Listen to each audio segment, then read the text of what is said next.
Hi, my name is Peter, just a guy holding a pencil, scribbling away in a sketchbook, and recording it.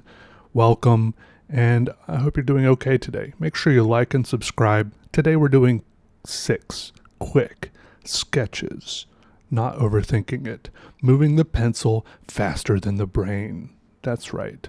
Well, I think maybe sometimes around halfway through the drawing, my brain catches up to the pencil and I start doing things like shading and worrying about composition of the drawing a little bit.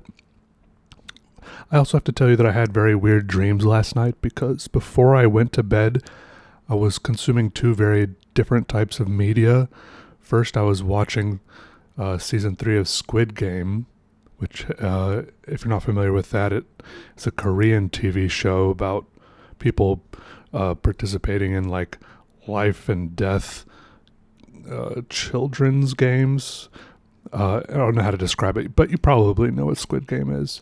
And then I was also listening to this audiobook as I was falling to sleep I think it's called Pillars of Eternity or something like that.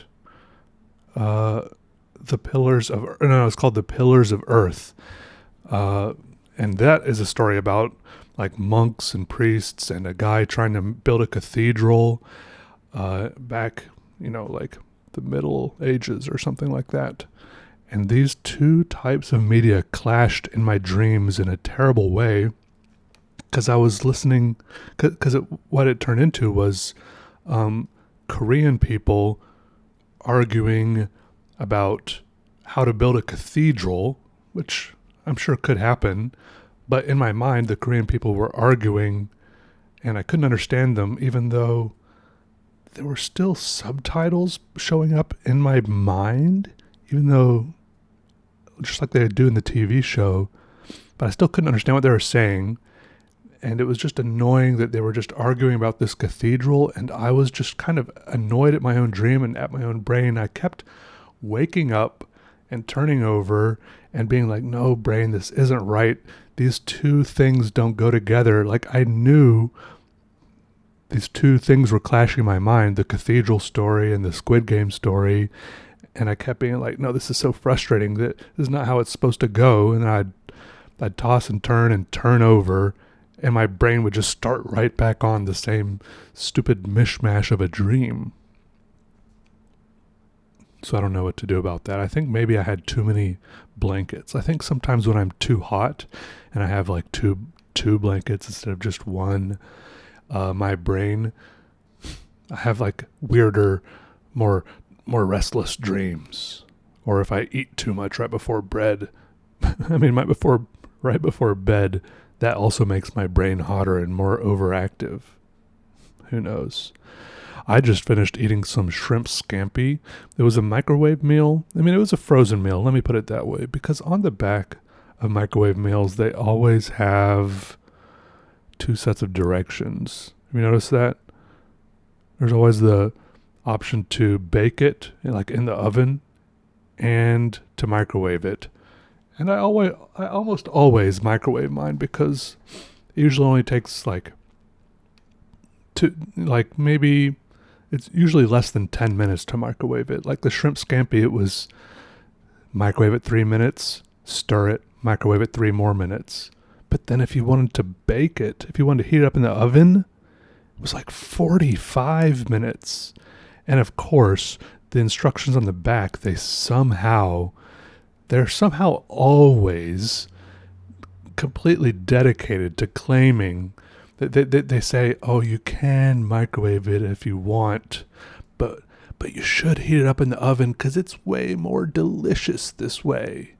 I just don't know why they're always so defensive about microwaving, because almost all the frozen meals I've gotten, I've tried them both ways because I was just curious. And only maybe 1 in 5 times is it actually better baked in the oven.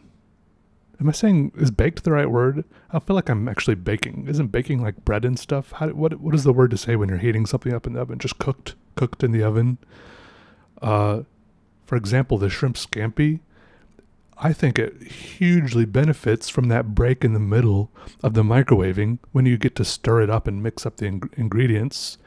Because when you just cook it straight in the oven for 45 minutes, I was just following the instructions, the directions. When you cook it the way they tell you to do it, the noodles on top start getting crispy because they're not in the fluids down in the bottom. So then you have some noodles that are overcooked and some that are like less cooked. It's just so much more evenly well cooked, I think, with the microwave option. There's a prejudice against microwaves, okay? People are thinking they're going to get sick or that the food is less healthy. I mean, maybe this is true. I don't think it is. I haven't seen any evidence saying it is. People think the food is less tasty when it's in a microwave. There are obviously situations when it is better when you heat something up in the oven. Obviously, look, things that aren't like little frozen meals. Look, I'm obviously eating the lowest rung of food, okay? Like if you're actually cooking with things where you have to combine ingredients, maybe I think the microwave is probably not the best choice for a lot of the things you're doing. But this is not good. This is not like the highest rung of food anyways. Why are we pretending that the heating it up in the oven can really save it? I mean, it's good enough for me.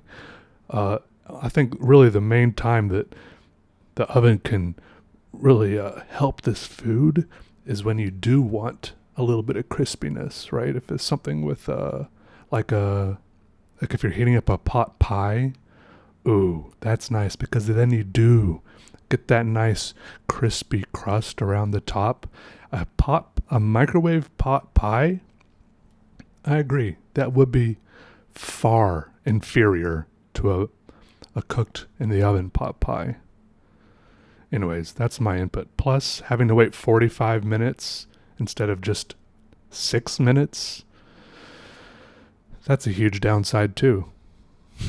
All right.